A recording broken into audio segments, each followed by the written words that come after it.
Hello, আসসালামু আলাইকুম।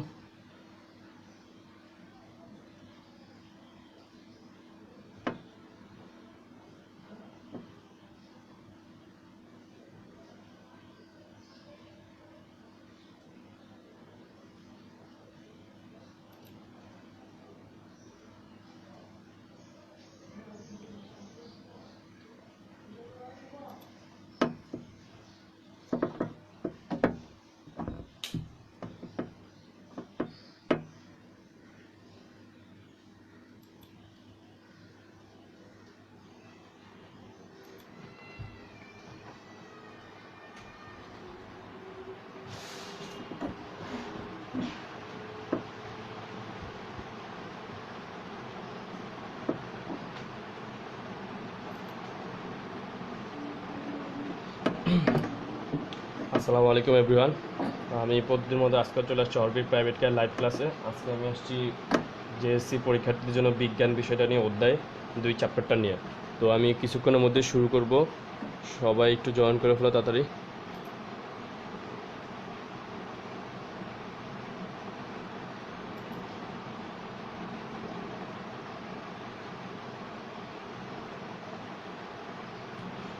তোমরা যারা আমার লাইভ ক্লাসে মাত্র জয়েন করেছো একটু প্লিজ সবাই লাইভ ক্লাসটি শেয়ার করবে যাতে তোমার বন্ধুরাও দেখতে পারে, এবং একটু আমাকে কমেন্টের মাধ্যমে জানাবে যে আমার লাইভ ক্লাসের লেখাগুলো বোঝা যাচ্ছে কিনা। একটু কমেন্ট করে তোমরা একটু জানাবা যাতে বুঝতে পারি লেখাগুলো বোঝা যাচ্ছে, না হলে আমি একটু ঠিক করে রাখবি। একটু কমেন্ট করে জানাবা যে লেখাগুলো বোঝা যাচ্ছে কিনা। আর অবশ্যই তোমরা লাইভ ক্লাসে যারা জয়েন করতেছো তারা অবশ্যই তোমরা একটু কমেন্টের মাধ্যমে জানাও যে লাইভ ক্লাসে লেখাগুলো বোঝা যাচ্ছে কিনা, অবশ্যই একটু কমেন্ট করে জানাও। আর আরেকটা কথা, তোমরা সবাই লাইভ ক্লাসটি শেয়ার করবা আর কমেন্ট করে জানাও যে কে কোন থেকে এবং কোন স্কুল থেকে কোন জায়গা থেকে ক্লাস করতেছে, একটু কমেন্ট করে জানাবা তোমরা কে কোন জায়গাতে ক্লাসটিতে অংশগ্রহণ করতেছো, একটু কমেন্ট করে জানাও।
একটু তোমরা কমেন্ট করে জানাও যে কে লেখাগুলো বোঝা যাচ্ছে কিনা, তাহলে আমি ক্লাসটি শুরু করে দেবো।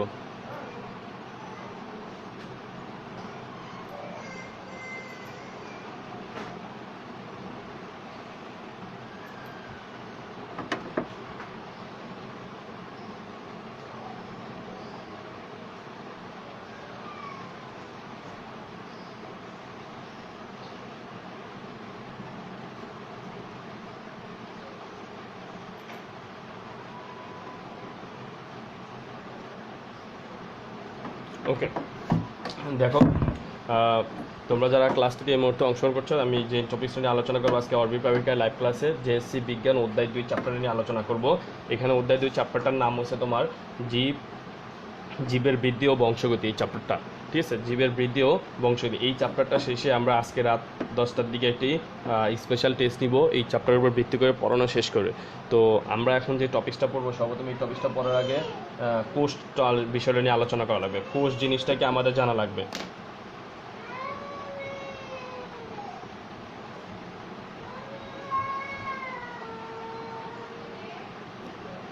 ঠিক আছে। কোষ কোষ টপিকসটা নিয়ে আমাদের আলোচনা করা লাগবে। কোষ জিনিসটা কি, আমরা যদি কোষের কথা বলতে চাই তাহলে কোষ নিয়ে কথা বলা আগে। কোষ কি আমরা যদি বলতে, তাহলে জীবদেহের গঠন ও কার্যিক এককে কোষ বলে। আমরা যদি বলি জীবদেহের গঠন ও কার্যিক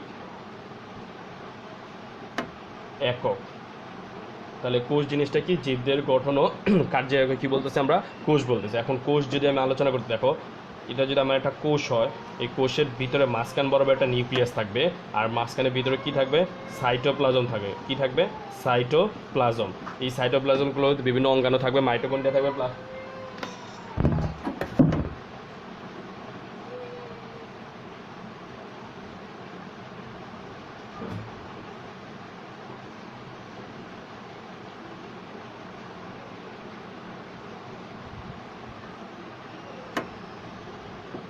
ঠিক আছে।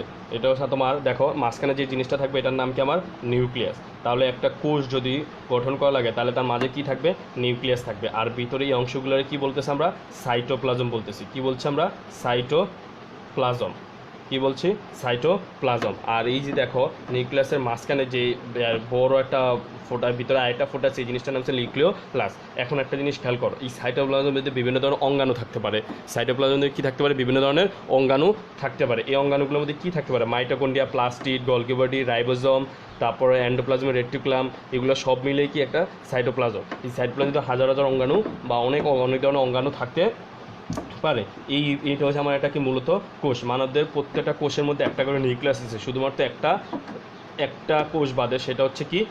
WBC। সেটা কি? লোহিত রক্তকণিকা, যেটা রেড ব্লাড সেল বলে। RBC, যেটার নাম কি? লোহিত রক্তকণিকা। এই লোহিত রক্তকণিকার মধ্যে তোমার কি নেই?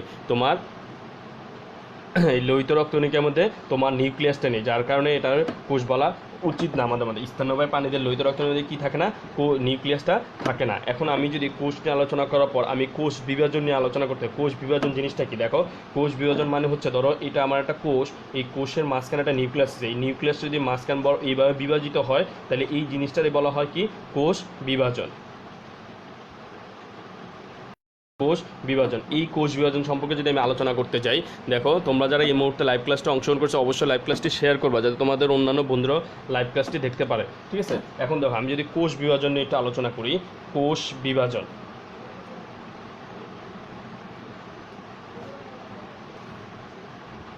কোষ বিভাজন নিয়ে আলোচনা করি, তাহলে কোষ বিভাজনে দেখো, কোষ বিভাজনের আলোচনা, কোষ বিভাজন হচ্ছে তোমার কি? মৌলিক ও অত্যাবশ্যকীয় প্রক্রিয়া একটা কোষে। এটা কি? মৌলিক ও অত্যাবশ্যকীয় প্রক্রিয়া। কোষ বিভাজনটা মৌলিক ও অত্যাবশ্যকীয় প্রক্রিয়া।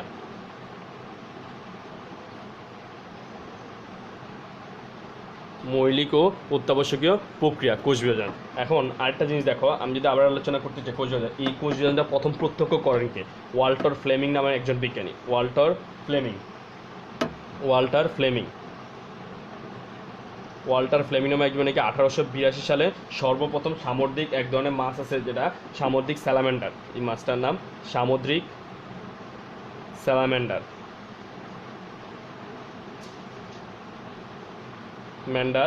এ কোষে প্রথম কোষ বিভাজন লক্ষ্য করেন। এই যে সামুদ্রিক এক ধরনের যে মাছটা, এই মাছের কোষে সর্বপ্রথম কি কোষ বিভাজনটা লক্ষ্য করে থাকেন। সর্বপ্রথম কি করে থাকেন? কোষ বিভাজনটা লক্ষ্য করে থাকেন। এখন একটা জিনিস খেয়াল করো, আমি যদি কোষ বিভাজন আলোচনা করতে চাই, দেখো কোষ বিভাজন, ঠিক আছে। তোমরা যারা লাইভ ক্লাসটিতে অংশগ্রহণ করতেছো তারা অবশ্যই লাইভ ক্লাসটি শেয়ার করবা, যাতে অন্যান্য তোমার বন্ধুরাও দেখতে পারে। ঠিক আছে। আর অবশ্যই কমেন্টের মাধ্যমে জানাবো যে লাইভ ক্লাসটি বোঝা যাচ্ছে কিনা।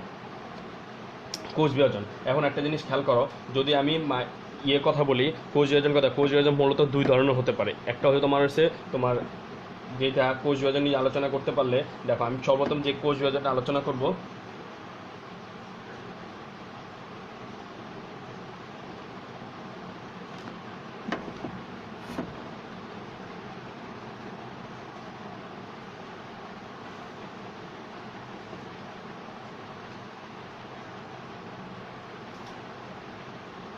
দেখো এখন আমরা যে জিনিসটা, কোষ বিভাজন মূলত কত প্রকার, এই জিনিসটা আমরা দেখবো। দেখো কোষ বিভাজন মূলত কত প্রকার আছে, আমরা এই জিনিসটা এখন দেখব। দেখো কোষ বিভাজন মূলত 3 প্রকার আছে। একটা হচ্ছে তোমার অ্যামাইটোসিস বা প্রত্যক্ষ কোষ বিভাজন। ঠিক আছে। জীবজগতে 3 প্রকার কোষ বিভাজন দেখা যায়। একটা হয় তোমার কি? অ্যামাইটোসিস, যেটার আরেকটা নাম কি? তোমার প্রত্যক্ষ কোষ বিভাজন। ঠিক আছে। প্রত্যক্ষ কোষ বিভাজন, অ্যামাইটোসিস বা কি? প্রত্যক্ষ কোষ বিভাজন। তারপরে তোমার আছে মাইটোসিস বা তোমার হচ্ছে কি সমীকরণ কোষ বিভাজন, সমীকরণিক কোষ বিভাজন, সমীকরণিক কোষ বিভাজন। তারপর আছে তোমার কি মিওসিস, মিওসিস বা হ্রাসমূলক কোষ বিভাজন, হ্রাসমূলক। ঠিক আছে, তাহলে কোষ বিভাজনকে মূলত তিনটা পদ্ধতিতে ভাগ করা যায়, অ্যামাইটোসিস, মাইটোসিস এবং কি মিওসিস। অ্যামাইটোসিস, মাইটোসিস এবং মিওসিস। এখন দেখো আমরা যে টপিকসটা নিয়ে আলোচনা করব, এই অ্যামাইটোসিস নিয়ে আমরা একটু আলোচনা করব। দেখো অ্যামাইটোসিস আর মাইটোসিস নিয়ে আলোচনা করব। মাইটোসিসের কয়েকটা ধাপ আছে, মাইটোসিসকে আবার দুই ভাগে ভাগ করা যায়, সেটা নিয়ে আমরা একটু পর আলোচনা করব। দেখো আমরা যদি অ্যামাইটোসিস নিয়ে একটু আলোচনা করি, দেখো অ্যামাইটোসিস কোষ বিভাজন।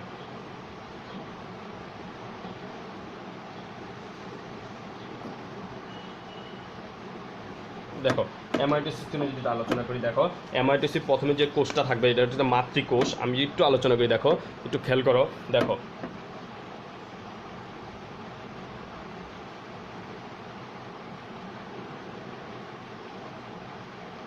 দেখো এটার মাঝখানে একটা নিউক্লিয়াস থাকবে, নিউক্লিয়াসের চারপাশে আমি আগেই বলছিলাম কি থাকবে, সাইটোপ্লাজম থাকবে। কি থাকবে আমার? সাইটোপ্লাজম থাকবে। এই যে সাইটোপ্লাজমগুলো দেখতেছো, এই সাইটোপ্লাজমের এই দেখো এটার মাঝখানে এটার নাম কি আমার কি নিউক্লিয়াস, এটার নাম কি নিউক্লিয়াস,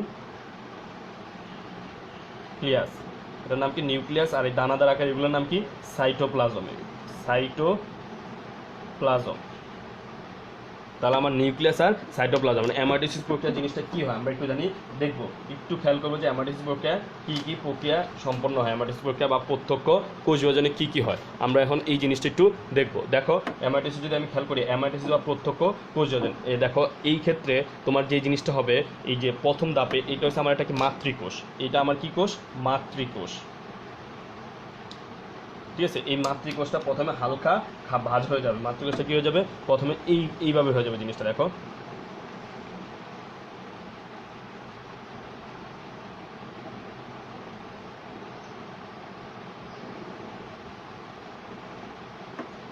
দেখো এই জিনিসটা এইভাবে হয়ে যাবে। এটার সেমভাবে চারপাশে কি থাকবে? সাইটোপ্লাজম থাকবে, চারপাশে সাইটোপ্লাজম থাকবে। এখানে একটা খাজ সৃষ্টি হবে। কি সৃষ্টি হবে? খাজ, এটা খাজ সৃষ্টি হবে। ঠিক আছে, পরবর্তীতে দেখো নিউক্লিয়াসটা কী হয়ে যাবে? ভাগ হয়ে যাবে সম্পূর্ণ। কী হয়ে যাবে?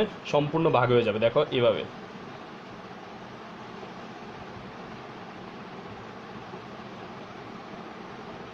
এটা সম্পূর্ণ কি প্রক্রিয়া হচ্ছে? অ্যামাইটোসিস প্রক্রিয়া হচ্ছে। এই যে ভাগ হচ্ছে এই দুইটা কোষকে বলা হচ্ছে অপত্য কোষ। এই দুইটা কোষকে কি বলা হচ্ছে? অপত্য। সরি এভরিওয়ান, একটু সমস্যা হয়েছিল, দেখা যাচ্ছে কিনা একটু জানাবে। আই হোপ দেখা যাচ্ছে।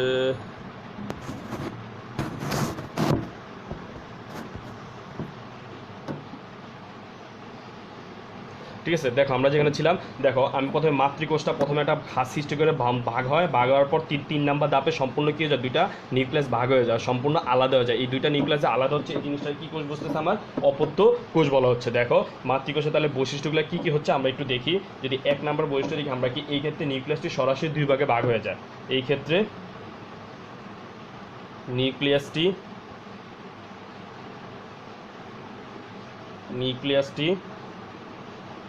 দুটি ভাগে ভাগ হয়ে যায়, দুটি ভাগে ভাগ হয়ে যায়। তাহলে দেখো এই যে মাতৃকোষটা, এই মাতৃকোষটা কি হচ্ছে? দুইটা ভাগে ভাগ হয়ে যাচ্ছে। ঠিক আছে, তারপর এই ক্ষেত্রে জটিল পর্যায়ে মানে দেখো মাতৃকোষ, এই যে অ্যামাইটোসিস প্রক্রিয়া, কোষ বিভাজন প্রক্রিয়া, এটার কোনো প্রক্রিয়াটা একদম সহজ ও সরল প্রক্রিয়া, যার কারণে জটিল কোনো পর্যায়ে থাকে না। এখানে কি থাকে না? জটিল পর্যায়ে থাকে না, জটিল পর্যায়ে থাকে না, জটিল পর্যায়ে থাকে না। ঠিক আছে, জটিল পর্যায়ে থাকতেছে না। এখন একটা জিনিস দেখো, ফলে একটি কোষ থেকে দুটি অপত্য কোষে পরিণত হতে পারে। দেখো এই যে অপত্য কোষটা দেখতে পাচ্ছ, অপত্য কোষের আরেকটা নাম আছে, এটার নাম হচ্ছে ডটার সেল। অপত্য কোষের আরেকটা নাম কি? Daughter cell. অপত্য কোষের আরেকটা নাম ডটার সেল। ঠিক আছে, এই অপত্য কোষটা দেখো, এই যে অপত্য, ফলে এর কি একটা কোষ থেকে, দেখো এখানে কিন্তু একটা কোষ আছে, একটা কোষ থেকে আমি কয়টা কোষ পাচ্ছি? দুইটা কোষ পাচ্ছি। ঠিক আছে, একটা কোষ থেকে আমি দুইটা কোষ পাচ্ছি। ঠিক আছে, তাইলে ফলে একটি কোষ থেকে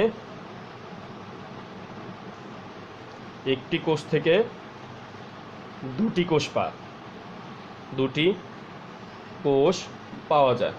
ঠিক আছে, ফলে কি একটি কোষ থেকে দুটি কোষ পাওয়া যায়। ঠিক আছে, ফলে একটি কোষ থেকে দুটি কোষ পাওয়া যাচ্ছে। দেখো, ফলে একটি কোষ থেকে কি দুটি কোষ পাওয়া যায়। এখন একটা কথা হচ্ছে যে এই যে মাইটোসিস প্রক্রিয়া, অ্যামাইটোসিস প্রক্রিয়া, এই অ্যামাইটোসিস প্রক্রিয়া এক্সাম্পল কি কি, অ্যামাইটোসিস প্রক্রিয়া কোথায় কোথায় তৈরি হয়? অ্যামাইটোসিস প্রক্রিয়াটা মূলত দেখা যাচ্ছে তোমার ব্যাকটেরিয়াতে দেখা যায়, ব্যাকটেরিয়া, ইস্ট এবং অ্যামিবাতে দেখা যায়। ঠিক আছে, ব্যাকটেরিয়া, ইস্ট, অ্যামিবাতে আমরা কি দেখতে পাই? অ্যামাইটোসিস প্রক্রিয়াটা দেখতে পাই। ঠিক আছে, ব্যাকটেরিয়া, ইস্ট এবং অ্যামিবাতে আমরা কি দেখতে পাই? অ্যামাইটোসিস প্রক্রিয়াটা দেখতে পাই। তোমরা যারা এই মুহূর্তে আমার লাইভ ক্লাসটিতে জয়েন করছো, অবশ্যই লাইভ ক্লাসটি শেয়ার করবা যাতে তোমার অন্যান্য বন্ধুরাও দেখতে পারে। আর তোমাদের কোনো প্রশ্ন থাকলে অবশ্যই কমেন্টের মাধ্যমে জানাবা। যদি কোনো প্রশ্ন থাকে কমেন্ট করে জানাবা যে এই জিনিসটা বুঝতে পারতেছে না। আর যদি লেখা না বোঝা যায় অবশ্যই কমেন্ট করে জানাবা। যদি প্রশ্ন থাকে অবশ্যই কমেন্ট করে জানাও যাতে আমি তোমাদের কোশ্চেনের অ্যান্সার দিতে পারি। আর অবশ্যই লাইভ ক্লাসটি শেয়ার করবে যাতে তোমার অন্যান্য বন্ধুরাও লাইভ ক্লাসটি দেখতে পারে। ঠিক আছে, এখন একটা জিনিস খেয়াল করো, দেখো তাহলে আমার অ্যামাইটোসিস প্রক্রিয়া কি? আমার প্রথম বৈশিষ্ট্য অ্যামাইটোসিস প্রক্রিয়া একটা কোষ থাকবে, একটা কোষ থেকে আমি দুইটা কোষ পাবো। দুইটা কোষের নাম কি? অপত্য কোষ। এটার অপর নাম কি? ডটার সেল, যেটা বলা হয় কি ডটার সেল। এটার মধ্যে একদম সহজ একটা প্রক্রিয়া, যার কারণে এটার মধ্যে কোনো জটিল পর্যায়ে থাকবে না। ঠিক আছে, এখন দেখো যেহেতু এখানে একটা কোষ থেকে আমি দুইটা কোষ পাচ্ছি, আর এগুলো দেখা যায় কোন ধরনের ইয়ে থেকে, উদাহরণ কি ব্যাকটেরিয়া, ইস্ট এবং অ্যামিবা। ব্যাকটেরিয়া, ইস্ট এবং কি অ্যামিবা এই ধরনের উদ্ভিদে দেখা যায় সাধারণত। ঠিক আছে, এখন একটা জিনিস খেয়াল করো, এরপর যদি আমি যাই মাইটোসিসের কথা বলি, দেখো মাইটোসিস প্রক্রিয়া, দেখো মাইটোসিস, আমি যদি মাইটোসকে নিয়ে একটু আলোচনা করি, দেখো মাইটোসিসকে নিয়ে যদি একটু আলোচনা করি,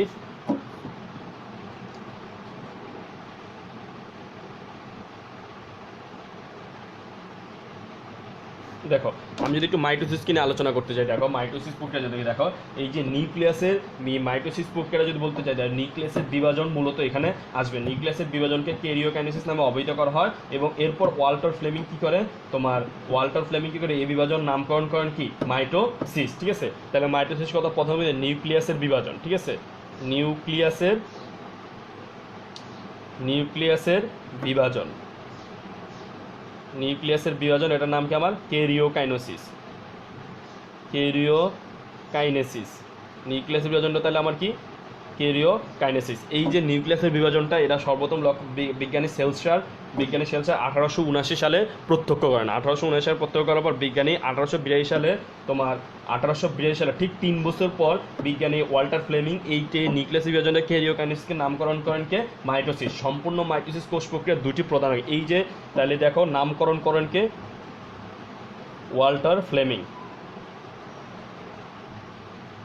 1882 সালে। ঠিক আছে, 1882 সালে নামকরণ করেন কি মাইটোসিস। তাহলে দেখো ওয়াল্টার ফ্লেমিং কি 1882 সালে এই জিনিসটা কি করেন, নামকরণ করে থাকেন। ঠিক আছে, এখন দেখো এই যে নামকরণ করার পর এই পুরা মাইটোসিস প্রক্রিয়াকে দুইটা ভাগে ভাগ করছে। কয়টা ভাগে ভাগ করছে পুরো মাইটোসিস প্রক্রিয়াটাকে? দুইটা ভাগে। একটা তোমার কি, একটা হচ্ছে তোমার হচ্ছে ক্যারিওকাইনেসিস, একটু আগে আমি যেটা বলছি নিউক্লিয়াসের বিভাজন, ক্যারিওকাইনেসিস, সেটাকে আমি একটু আগে বলছিলাম কি নিউক্লিয়াসের বিভাজন। আরেকটা হচ্ছে সাইটোকাইনেসিস,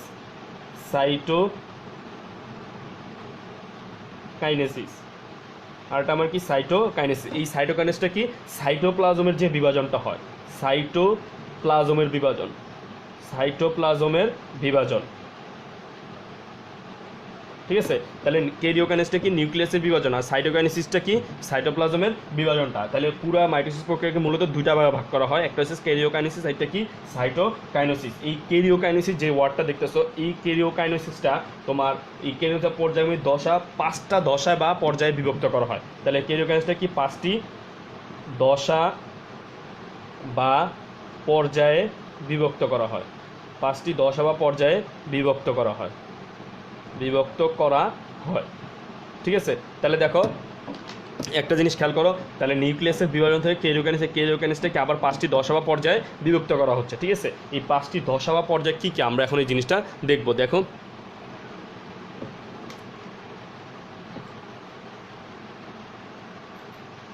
এই 5টি দশা বা পর্যায়ে কি কি, এখন 5টি দশা বা পর্যায়ে অলরেডি তোমরা জানো। একটা হচ্ছে আমার কি প্রোফেজ, যেটারে কি বলা হচ্ছে প্রোফেজ বা প্রাক পর্যায়, যেটারে কি বলা হচ্ছে প্রোফেজ বা প্রাক পর্যায়। প্রাক পর্যায়, ঠিক আছে। 2 নাম্বার হচ্ছে তোমার প্রোমেটাফেজ, প্রোমেটাফেজ বা তোমার হচ্ছে প্রাক মধ্য পর্যায়, প্রোমেটাফেজ বা প্রাক মধ্য পর্যায়। 3 নাম্বার হচ্ছে তোমার মেটাফেজ বা তোমার মধ্য পর্যায়। 4 নাম্বার যেটা সেটা হচ্ছে অ্যানাফেজ বা গতি পর্যায়।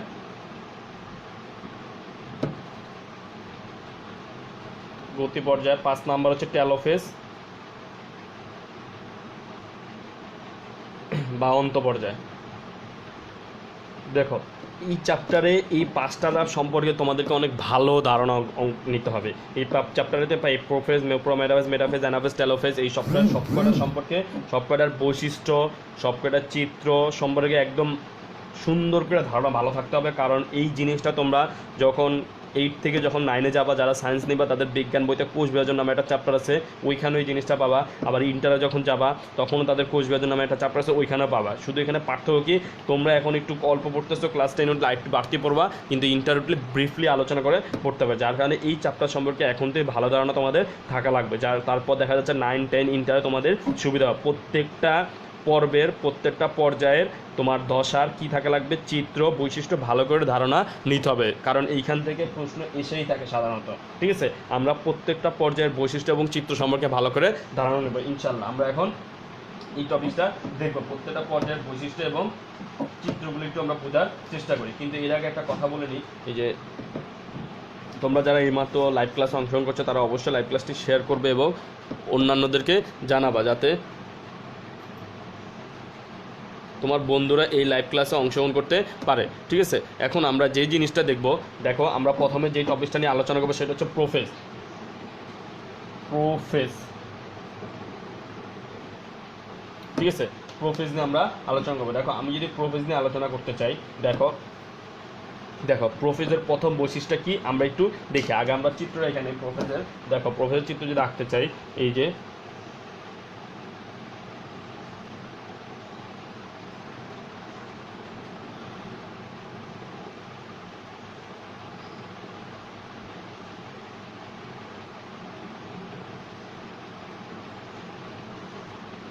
দেখো এই যে এই বিন্দুটার নাম কি আমার নিউক্লিওলাস, এটা কি আমার নিউক্লিওলাস। তারপর তোমার দেখো এই যে লম্বা লম্বা যে বস্তুগুলো দেখতেছো, লম্বা লম্বা যে অংশগুলো দেখতেছো, এগুলোর নাম কি আমার ক্রোমোজোম, ঠিক আছে। এই পেঁচানো পেঁচানো অংশগুলোর নাম কি ক্রোমোজোম, ঠিক আছে, ক্রোমোজোম। আর ক্রোমোজোম মাঝখানে যে বিন্দুগুলো দেখতেছো এগুলোর নাম হচ্ছে সেন্ট্রোমিয়ার, এগুলোর নাম কি আমার সেন্ট্রোমিয়ার। এখন দেখো আমি যদি প্রত্যেকটা আলাদা করে ইয়ে করি, এটার নাম কি আমার নিউক্লিওলাস, নিউক্লিওলাস, ঠিক আছে। এটার নাম আমার কি ক্রোমোজোম, ক্রোমোজোম, ঠিক আছে। আর এইগুলো হচ্ছে আমার কি সেন্ট্রোমিয়ার, সেন্ট্রোমিয়ার, এগুলো আমার হচ্ছে কি সেন্ট্রোমিয়ার। এই বাইরের যে আবরণটা দেখছে নিউক্লিয়ার অ্যানভেল বা নিউক্লিয়ার মেমব্রেন যেটা বলে, nuclear membrane, nuclear membrane, nuclear membrane, ঠিক আছে। এই জিনিসটা কি নিউক্লিয়ার বা মেমব্রেন। আর এর চারপাশে কি থাকবে, সাইটোপ্লাজম থাকবে, চারপাশে কি থাকবে, সাইটোপ্লাজম থাকবে। এখন দেখো আমরা এই বৈশিষ্ট্যগুলো একটু দেখি। প্রোফেজের বৈশিষ্ট্যগুলো সাধারণত কি, দেখো এই যে প্রোফেজের ক্ষেত্রে এই কোষের নিউক্লিয়াসটা আকারে বড় হবে। দেখো এই কোষের কি নিউক্লিয়াসটা আকারে কি হবে, বড় হবে, নিউক্লিয়াস আকারে বড়। 1 নম্বর বৈশিষ্ট্য, নিউক্লিয়াস আকারে বড়, নিউক্লিয়াস আকারে কি বড়, ঠিক আছে। আর 2 নম্বর বৈশিষ্ট্যটা আমার কি, ক্রোমোজোমগুলোর দেখো এই যে ক্রোমোজোমগুলো দেখতেছো সুতার মতো পেঁচানো অংশগুলো, এই ক্রোমোজোমগুলোর মধ্যে কি শুরু হবে, জল বিয়োজন শুরু হবে। ক্রোমোজোমগুলোর মধ্যে কি শুরু হবে, জল বিয়োজন, ঠিক আছে। ক্রোমোজোমগুলোতে, ঠিক আছে, ক্রোমোজোমগুলোতে কি শুরু হবে, জল বিয়োজন শুরু হবে, জল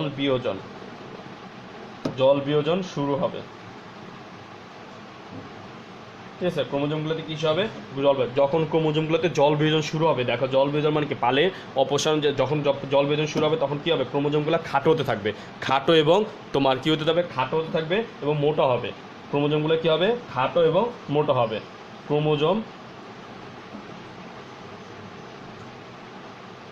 ক্রোমোজোমগুলি খাটো ও মোটা হবে, খাটো ও কি হবে, মোটা হবে। ঠিক আছে, ক্রোমোজোমগুলি হবে খাটো ও মোটা হবে। অবশ্যই তোমরা যারা এই মুহূর্তে আমার লাইভ ক্লাসটিতে অংশগ্রহণ করেছো অবশ্যই লাইভ ক্লাসটি শেয়ার করবা, যাতে তোমার অন্যান্য বন্ধুরাও তোমার এই লাইভ ক্লাসটিতে অংশগ্রহণ করতে পারে। আর অবশ্যই লাইভ ক্লাসটি শেয়ার করবা, অবশ্যই লাইভ ক্লাসটি শেয়ার করবা, যাতে তোমার অন্যান্য বন্ধুরা লাইভ ক্লাসে অংশগ্রহণ করতে পারে। আর একটা কথা, তোমাদের কোনো প্রশ্ন থাকলে লাইভ কমেন্টের মাধ্যমে জানাতে পারো। আর লাইভ ক্লাসটা অবশ্যই শেয়ার করো, আর লাইভ ক্লাসটা অবশ্যই কী করবা, শেয়ার করবা, যাতে তোমার অন্যান্য বন্ধুরাও এই লাইভ ক্লাস অংশগ্রহণ করতে পারে। তাহলে দেখো, যখন এই ক্রোমোজোমগুলোতে কী হবে, জল বিয়োজন শুরু হবে, তখন ক্রোমোজোমগুলো কী হবে, খাটো হতে থাকবে এবং মোটা হতে থাকবে। ক্রোমোজোমগুলো কী হবে, খাটো এবং মোটা হবে। ঠিক আছে, ক্রোমোজোমগুলো কী হতে হবে, খাটো এবং মোটা হবে।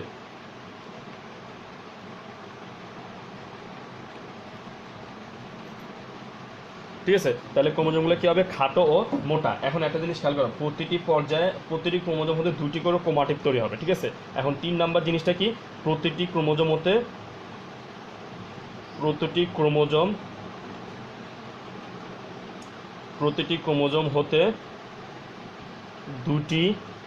করে ক্রোমাটিড তৈরি হবে। ঠিক আছে, তাহলে দেখো, প্রতিটি ক্রোমোজোম হতে এই যে ক্রোমোজোমগুলো দেখতেছো, এই ক্রোমোজোমগুলো প্রত্যেকটা ক্রোমোজোম থেকে 2টা করে ক্রোমাটিড আমরা পাবো। প্রত্যেকটা ক্রোমোজোম থেকে আমরা কি 2টা করে ক্রোমাটিড পাবো। ঠিক আছে, প্রত্যেকটি ক্রোমোজোম থেকে কি 2টা করে ক্রোমাটিড আমরা পাবো। ঠিক আছে, এখন দেখো, এই যে পর্যায়ে যখন শেষ হবে, পর্যায়টা যখন শেষ হবে, তখন পর্যায়ের শেষের দিকে নিউক্লিয়াস আর নিউক্লিয়ার মেমব্রেন বিলুপ্ত করবে। ঠিক আছে, নিউক্লিওলাস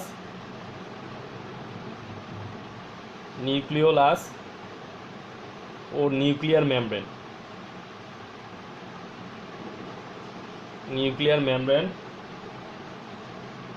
নিউক্লিওলাস ও নিউক্লিয়ার মেমব্রেন বিলুপ্ত করবে।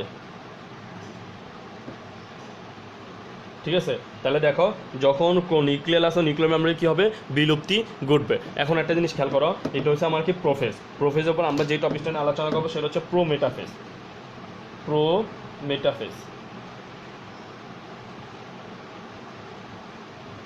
দেখো, প্রোমেটাফেজে মূলত কি হচ্ছে, কি দেখো, একটু যদি খেয়াল করো, প্রোমেটাফেজে মূলত কি হচ্ছে, আমরা একটু যদি খেয়াল করি, দেখো, প্রোমেটাফেজে প্রথমে একটা জিনিস কি, স্পিন্ডল যন্ত্রের সৃষ্টি হবে। কি হবে, স্পিন্ডল যন্ত্রের সৃষ্টি হবে। এখানে দেখো, স্পিন্ডল যন্ত্রগুলো কি আমরা যদি দেখি, দেখো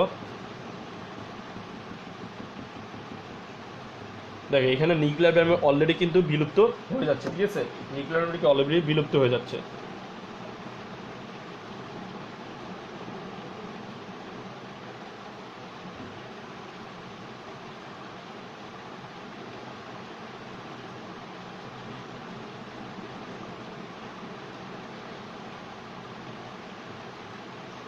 দেখো, নিউক্লিয়ার মেমব্রেন অলরেডি কি হচ্ছে, বিলুপ্ত হয়ে যাচ্ছে। এখানেও কি পাবো, আমরা ক্রোমোজোম পাবো। ঠিক আছে, স্পিন্ডল যন্ত্রের সৃষ্টি হবে, মাকু আকৃতির স্পিন্ডল যন্ত্রটা কি আকৃতির, মাকু আকৃতির। ঠিক আছে, মাকু আকৃতির স্পিন্ডল যন্ত্র সৃষ্টি হবে। এখানে দেখো 2টা মেরু থাকবে, দক্ষিণ মেরু এবং উত্তর মেরু থাকবে। ঠিক আছে, এগুলোর কি বলা হচ্ছে, মেরু। ঠিক আছে, এগুলোর কি বলা হচ্ছে, মেরু। আর স্পিন্ডল যন্ত্রের সৃষ্টি হবে। ঠিক আছে, এগুলোর কি বলা হচ্ছে, স্পিন্ডল যন্ত্র। এগুলো বলা হচ্ছে কি, স্পিন্ডল যন্ত্র। ঠিক আছে, সেম ভাবে এই যে দানাদার, এগুলোর কি বলা হচ্ছে, সেন্ট্রোমিয়ার। ঠিক আছে, এগুলোর বলা হচ্ছে কি, সেন্ট্রোমিয়ার। আর পেছনের সুতোগুলোর বলা হচ্ছে কি, ক্রোমোজোম। পেছনের সুতোগুলোর কি বলা হচ্ছে, ক্রোমোজোম। ঠিক আছে, পেছনের সুতোগুলোর কি বলা হচ্ছে, ক্রোমোজোম। তারপর দেখো, এখানে একটা বিলুপ্ত বা নিউক্লিয়াস থাকবে। এটা কি, বিলুপ্ত বাই নিউক্লিওলাস। ঠিক আছে, লুপ্ত প্রায় নিউক্লিওলাস। ঠিক আছে, লুপ্তপ্রায় কি, নিউক্লিওলাস। তারপর দেখো, লুপ্তপ্রায় কি থাকবে, নিউক্লিয়ার মেমব্রেন থাকবে। এখন দেখো, আমি যদি বৈশিষ্ট্য নিয়ে একটু আলোচনা করতে যাই, দেখো, আমি প্রথমে বলছি এখানে কি তৈরি হবে, স্পিন্ডল যন্ত্রের সৃষ্টি হবে। কি তৈরি হবে, স্পিন্ডল যন্ত্রের সৃষ্টি। এখানে প্রথমে কী হবে স্পিন্ড যন্ত্রের সৃষ্টি হবে, ঠিক আছে। এখানে কী তৈরি হচ্ছে আমার তাহলে স্পিন্ড যন্ত্রের সৃষ্টি হচ্ছে। এখন দেখো ক্রোমোজোমের সেন্ট্রিওল, দেখো একটা জিনিস প্রাণী কোষের 2 মেরুতে অবস্থিত সেন্ট্রিওল থেকে অ্যাস্টারোস্টে বিস্তৃত হবে, ঠিক আছে। এই দেখো এই দুইটা মেরু দেখতেছো না, একটা মেরু আর একটা মেরু, উত্তর মেরু এটা দক্ষিণ মেরু, ঠিক আছে, নর্থ এবং সাউথ। তাহলে এইখান থেকে একটা জিনিস খেয়াল করো, তাহলে এই যে দুইটা মেরু থেকে অ্যাস্টার সৃষ্টি হবে। কী তৈরি হবে? দুই মেরু থেকে অ্যাস্টার তৈরি হবে, সৃষ্টি হবে, অ্যাস্টার রশ্মি। দুই মেরু থেকে অ্যাস্টার রশ্মি সৃষ্টি হবে। দুই মেরু থেকে কি অ্যাস্টার রশ্মি সৃষ্টি হবে, ঠিক আছে। দুই মেরু থেকে আমার অ্যাস্টার রশ্মি সৃষ্টি হবে। তারপর দেখো এই যে ক্রোমোজোমগুলো দেখতেছো, ক্রোমোজোমের নিত্য কোষ বিভাজন প্রোমেটাফেজে ঘটে, ঠিক আছে। এইটার মধ্যে যে নিত্যটা কোষ বিভাজন, নিত্য কোষ বিভাজন কি? এই যে আঁকা বাঁকা যে বিভাজনটা এইভাবে, ঠিক আছে, এইগুলো কি নিত্য কোষ বিভাজন সৃষ্টি হয়, নিত্য কোষ বিভাজন, নিত্য কোষ বিভাজন, ঠিক আছে। নিত্য কোষ বিভাজন এই দশায় তৈরি হবে। এখন আমরা যেটা নিয়ে আলোচনা করবো সেটা হচ্ছে আমার কি মেটাফেজ দশা নিয়ে আমরা আলোচনা করব।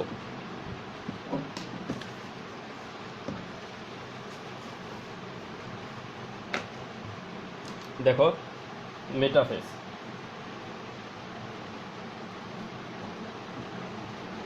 দেখো মেটাফেজ নিয়ে যদি আলোচনা করতে চাই, দেখো মেটাফেজের সেম জিনিস। দেখো মেটাফেজের কি নিউক্লিয়াস ও নিউক্লিয়ার মেমব্রেন সম্পূর্ণ বিলুপ্ত হয়ে যাবে। মেটাফেজে কি নিউক্লিওলাস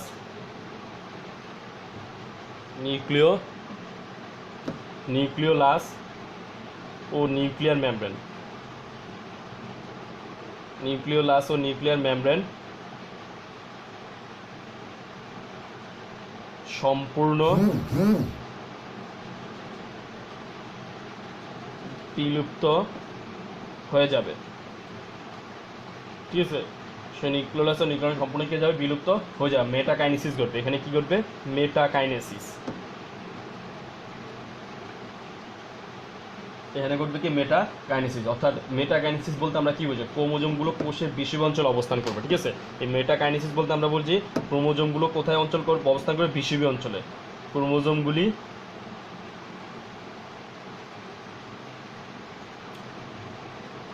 বিষুবীয় অঞ্চলে অবস্থান করবে, ঠিক আছে। মেটাকাইনেসিস বলতে আমরা যা বুঝি। দেখো ক্রোমোজোমগুলো সবচেয়ে খাটো মোটা দেখাবে। দেখো এই পর্যায়ে মানে এই দশাতে আমরা আগে দেখছি কি প্রোফেজ পর্যায়ে ক্রোমোজোমগুলো খাটো আর মোটা দেখায়, কিন্তু এখানে ক্রোমোজোমগুলো সবচেয়ে বেশি খাটো এবং সবচেয়ে বেশি মোটা দেখাবে, ঠিক আছে। সবচেয়ে খাটো ও মোটা, ঠিক আছে। ক্রোমোজোমগুলি সবচেয়ে কি দেখাবে? খাটো ও মোটা দেখাবে, ঠিক আছে। আর দেখো এই সেন্ট্রোমিয়ারগুলো গোল থাকবে, বর্ণহীন থাকবে। এই সেন্ট্রোমিয়ারগুলো, এর মধ্যে যে সেন্ট্রোমিয়ারগুলো থাকবে, এই সেন্ট্রোমিয়ারগুলো কি থাকবে? বর্ণহীন এবং গোল থাকবে, ঠিক আছে। এখন একটা জিনিস খেয়াল করো, বর্ণহীন কি থাকবে? সেন্ট্রোমিয়ারগুলো কি থাকবে? বর্ণহীন এবং গোল থাকবে। তারপর দেখো আমরা যে টপিকটা নিয়ে আলোচনা করবো অ্যানাফেজ।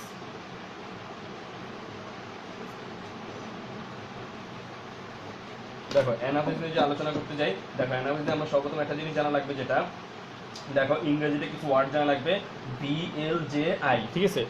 VLJI, ঠিক আছে।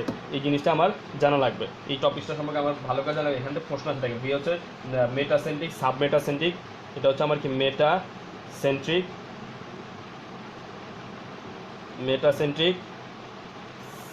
সাবমেটাসেন্ট্রিক, সাবমেটাসেন্ট্রিক, অ্যাক্রোসেন্ট্রিক এবং telocentric. Metacentric, submetacentric, acrocentric, telocentric, ঠিক আছে। অ্যাক্রোসেন্ট্রিক,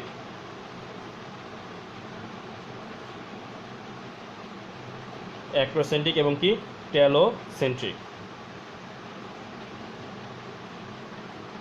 অ্যাক্রোসেন্ট্রিক এবং কি টেলোসেন্ট্রিক, ঠিক আছে। তাহলে দেখো মেটাসেন্ট্রিক, সাবমেটাসেন্ট্রিক, অ্যাক্রোসেন্ট্রিক আছে। দেখো এই কেন এগুলোর কি বলা হচ্ছে? দেখো একটু খেয়াল করো। দেখো প্রতিটি ক্রোমোজোমে দুইটি অপত্য ক্রোমোজোম তৈরি হয়। প্রতিটি ক্রোমোজোম থেকে কি দুইটি অপত্য ক্রোমোজোম তৈরি হয়। ক্রোমোজোম সময় মেরুমুখী চলন ঘটে। ক্রোমোজোমগুলিতে কি মেরুমুখী চলন, যখন মেরুমুখী চলন ঘটে তখন ক্রোমোজোমগুলি যখন ভি আকৃতি ধারণ করে তখন সেটা বলে মেটাসেন্ট্রিক, যখন এল আকৃতি ধারণ করে তখন সেটা বলে সাবমেটাসেন্ট্রিক, যখন জে আকৃতি ধারণ করে তখন সেটা বলে অ্যাক্রোসেন্ট্রিক, যখন আই আকৃতি ধারণ করে সেটা বলে কি টেলোসেন্ট্রিক, ঠিক আছে। তখন সেটার কি বলা হচ্ছে?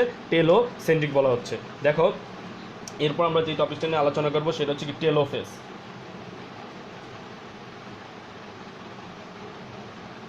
দেখো টেলোফেজ হচ্ছে মাইটোসিস পর্যায়ে লাস্ট দশা যেটা টেলোফেজ। এখানে মাকুযন্ত্র ধীরে ধীরে অদৃশ্য হয়ে যায়। এই যে আমরা তখন যে মাকুযন্ত্র দেখছি এই আকারের, এই মাকুযন্ত্রটা কি ধীরে ধীরে অদৃশ্য হয়ে যাবে। মাকুযন্ত্র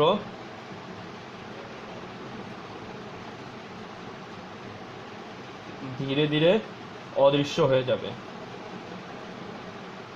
মাগযন্ত্র ধীরে ধীরে অদৃশ্য হয়ে যাবে।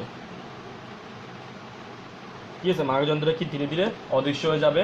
এখন দেখো ক্রোমোজোমগুলো প্রসারিত হয়ে সরু হতে, দেখো এতক্ষণ আমাদের কি ছিল, ক্রোমোজোমগুলো কি হতে যাচ্ছিল, মোটা এবং খাটো হইতেছিল, মোটা এবং কি হচ্ছিল, খাটো হচ্ছে। আর এই পর্যায়ে এসে ক্রোমোজোমগুলো কি হবে, যে সরু এবং লম্বা হবে। কি হবে, সরু এবং লম্বা। ক্রোমোজোমগুলো কি হবে, সরু ও লম্বা হবে ক্রোমোজোমগুলো। ঠিক আছে, ক্রোমোজোমগুলো কি হবে, সরু এবং লম্বা। কোষ প্রাচীরের মধ্যে পর্দার সূচনা হবে। দেখো এতক্ষণ কি ছিল, কোষ প্রাচীরগুলো দেখা যাচ্ছেগুলো না, এই কোষ প্রাচীর পাশে কি হবে, পর্দা তৈরি হবে, আর ক্রোমোজোমগুলো জল যোজন করবে। এতক্ষণ আমার কি ছিল, ক্রোমোজোমগুলোতে জল বিয়োজন, ক্রোমোজোমগুলো কি জল বিয়োজন ঘটতেছিল এতক্ষণ আমার। ঠিক আছে, ক্রোমোজোমগুলো কি হচ্ছিল, জল বিয়োজন করতেছিল। এরপর যেটা হচ্ছে, ক্রোমোজোমগুলো কি জল যোজন করবে। এই দফায় কি হবে, জল যোজন। ঠিক আছে, তারপর দেখো নিউক্লিয়াস ও নিউক্লিয়ার মেমব্রেন আবির্ভাব ঘটবে। ঠিক আছে, নিউক্লিয়াস এতক্ষণ কি ছিল আমার, নিউক্লিয়াস ও নিউক্লিয়ার মেমব্রেনে কি হচ্ছে, বিলুপ্ত হচ্ছিল। এখন এখানে কি হবে, আবির্ভাব ঘটবে এবং 2 মেরুতে দুটি অপত্য নিউক্লিয়াস সৃষ্টি হবে। দেখো এই যে দুইটা মেরু ছিল, একটা কি নর্থ মেরু আর একটা কি সাউথ মেরু। এই যে একটা মেরু, এই একটা, 2 মেরুতে দুইটা নিউক্লিয়াসের অপত্য নিউক্লিয়াসের সৃষ্টি হবে। 2 মেরুতে দুইটা কি হবে, অপত্য নিউক্লিয়াসের সৃষ্টি হবে। এটা ছিল কি আমার মাইটোসিসের 5টা পর্যায়ের ধাপ। ঠিক আছে, ঠিক আজ রাত 10টায় আমরা স্পেশাল টেস্টটা নিব।